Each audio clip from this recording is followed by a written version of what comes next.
Hello, today we're going to look at the follicular phase after menstruation and ending with ovulation.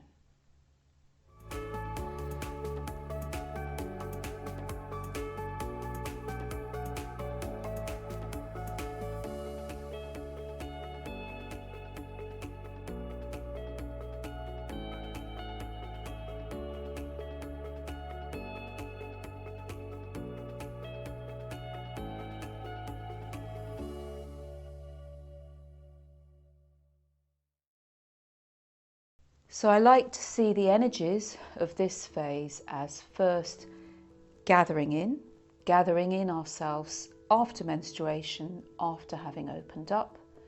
And then we also need to rebuild our energies because we've lost blood and let energy out. What other phases can this be like? Well, it's after giving birth. After birth, the postnatal phase. For men, the most equivalent phase is after ejaculation, after releasing, and then gathering back in again. So I want to talk a little bit about what's actually physically happening in our body. So after menstruation, the lining of our womb is at its lowest level. It's about 1 to 2 millimeters thick, and during this phase up to ovulation it's going to expand to about 6 to 7 millimeters thick. So there's the building of the lining of the womb that happens, but also what's happening is that the eggs that started maturing actually at the beginning of menstruation, so on the first day of this phase, will continue to mature, but only one will reach full maturity at ovulation. The others will disintegrate and be reabsorbed into the body. During this process of the eggs maturing, they release follicular stimulating hormone, and that gives the name of the cycle of this phase of the cycle. It gives it its name, the follicular phase. Also, so the follicular stimulating hormone rises, and then the estrogen levels, which dropped to initiate menstruation, they start to build back up. Progesterone stays quite low. So this is known as the estrogen dominant phase of the cycle, but progesterone is still present and is thought to have a role in the maturation of the egg. It's also interesting, I find, that hormonal contraception that keeps levels of estrogen higher than they normally would be at the beginning of this phase, so that can be through the pill or through an implant that releases estrogen, actually stops menstruation. So the hormones are quite finely tuned, and if you have too much of one and not of another, then that's going to influence what happens. So higher levels than normal will actually stop the egg maturing, and then there will be no ovulation. How long is this phase? It is actually the phase that most varies. It can, in a 28-day cycle, which is what all my diagrams are based on, then ovulation happens around day 14. So the whole length of the follicular phase is 14 days, but the building up phase is beginning after menstruation, so that's about 4 or 5 days on average into this part of the cycle. If it's a longer cycle, then this phase will be relatively longer and ovulation will happen later. If it's a shorter cycle, then ovulation will happen earlier, even sometimes about a week after menstruation. A shorter cycle may cause more issues because there's not enough time for the egg to mature. So again, if the egg hasn't matured enough naturally, then there may be no ovulation. ovulation doesn't necessarily happen each month, as many women know, because you need to have that building up maturation of the egg. So this could be just a normal variation in the cycle. In the beginning videos I talked about how our cycle changes as we change in our lives. Our cycle is often different in puberty. It takes time for the cycle to be established. Then if we have children, our cycle may change because of that, and also as we age. And in fact, that's one of the things that happens as we age, that this phase of the cycle tends to be shorter, and there isn't ovulation within every cycle.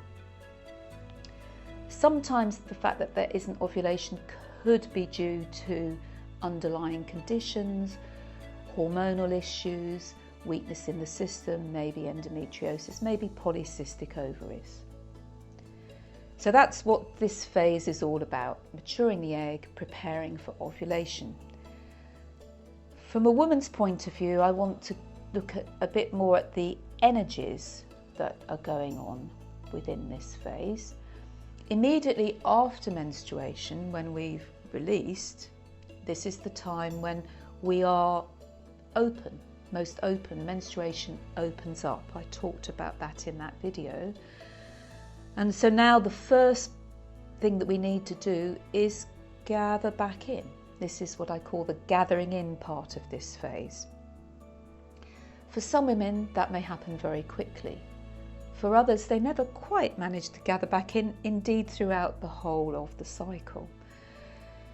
So it can be helpful to be quite conscious of how we actually gather back in after being opened up. That can be something more energetic, a visualization to gather back in. It can be an exercise. I'll guide you through a very simple idea of an exercise to gather back in. Energetically, we're gathering back into the midline. The midline relates to our nervous system, and our brain and hormonal control as well. It also relates to the chakra system in yoga, and in Chinese medicine, the midline is the conception vessel and the governing vessel, which starts on our perineum, and it's our perineum that's opened up, and it ends at our mouth. So we can just draw back in, focusing on the mouth and the perineum. Indeed, pelvic floor exercises can be quite good to do as a way of drawing back in. Because if we don't draw back in, we're a bit too open, and we always need to know how to come back to our centre. I'll get you to feel that as an exercise at the end. And then the next part, while we're drawing back in, we're also wanting to build up our energies. I talked a bit about building energies in the early luteal phase of the cycle, because our energies continue to build after ovulation as well. And so it's very similar things we need to think about in this phase.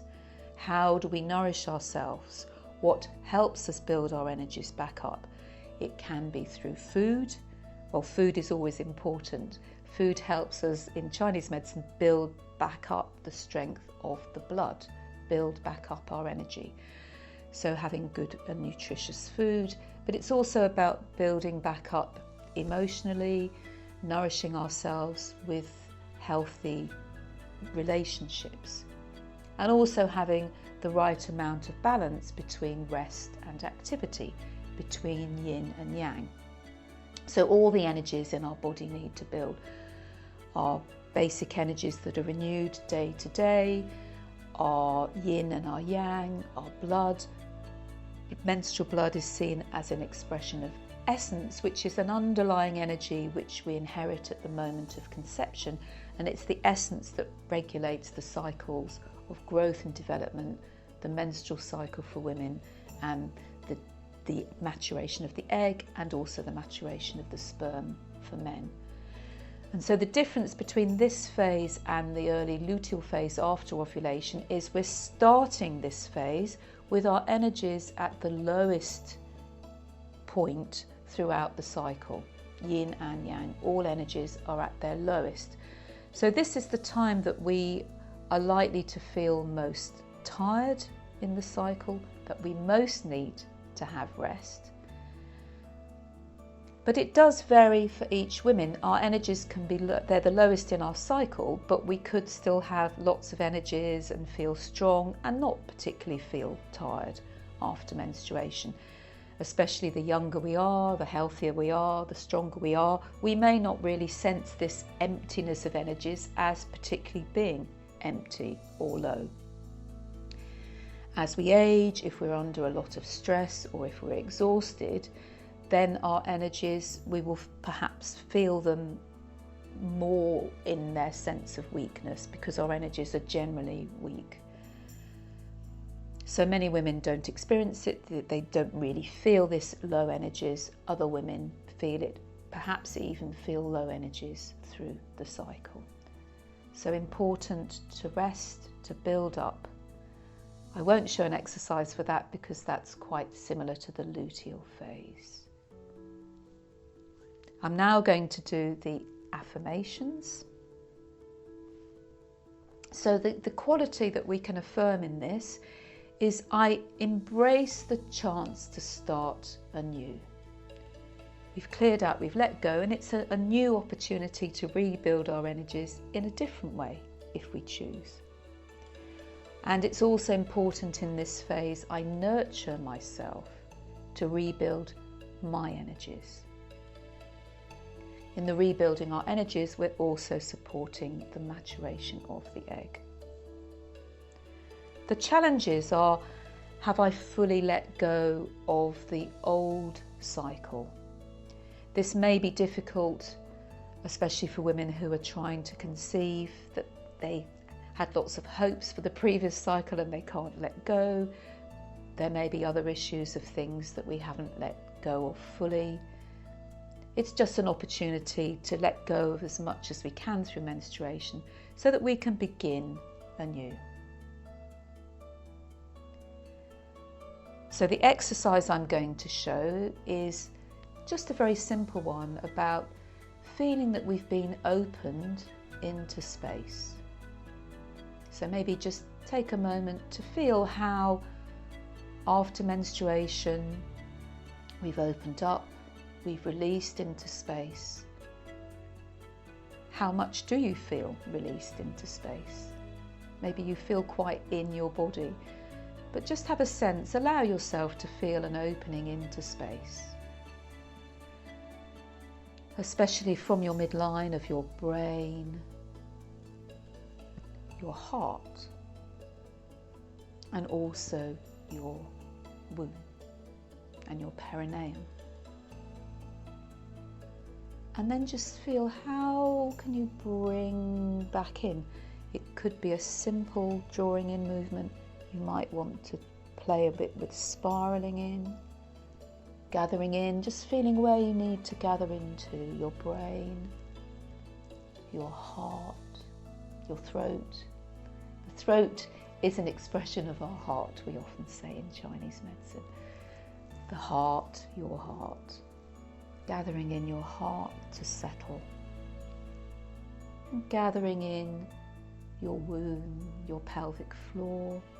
You might want to use a breath as you breathe out. Draw in your pelvic floor.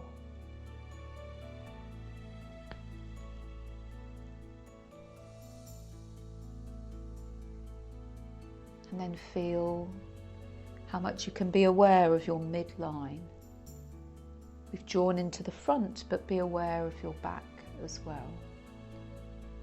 Take a moment to pause.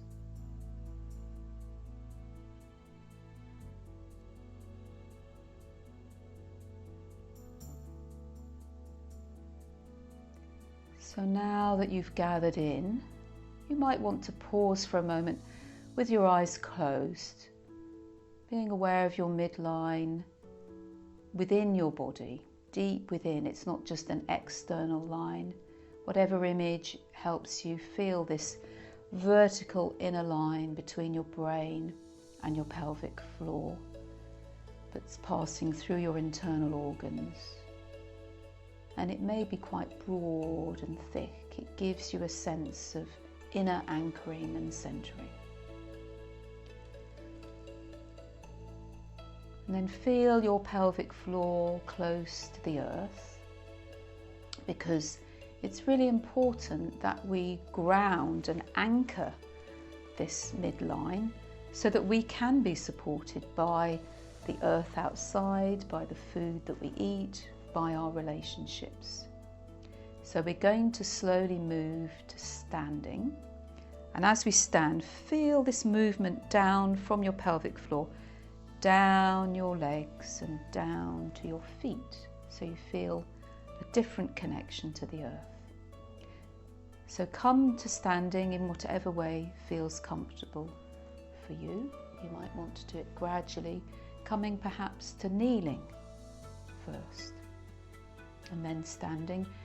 If you're comfortable squatting, you might even want to squat and feel this connection down to the earth through your feet now, as well as your perineum. Feel your feet connecting to the earth, maybe even putting down roots. And then you can slowly come to standing. We'll bring our hands back to our lower abdomen to feel now this movement down to earth. So we'll take a moment to feel back how we've been open to space, how we can gather in. So you can do what we did before while you're standing, if you prefer. Gathering in, taking your time. And then feeling how you anchor by just gently curling over, but at the same time palming your hands with a broad, embracing, enveloping touch down the inside of your legs. Feel like you're putting down roots, like a tree, like a plant, into the earth. Pause for a moment, connecting to the earth, letting your head be relaxed and your shoulders. Breathing, feeling that your roots reach deep into the heart of the earth. And from the earth, you can draw back up nourishment. And so slowly draw back up this nourishment, alternating your hands as you slowly move back up your legs to your lower abdomen. Perhaps having your eyes closed, just taking a moment to ask yourself, how can I anchor myself and receive nourishment from the earth?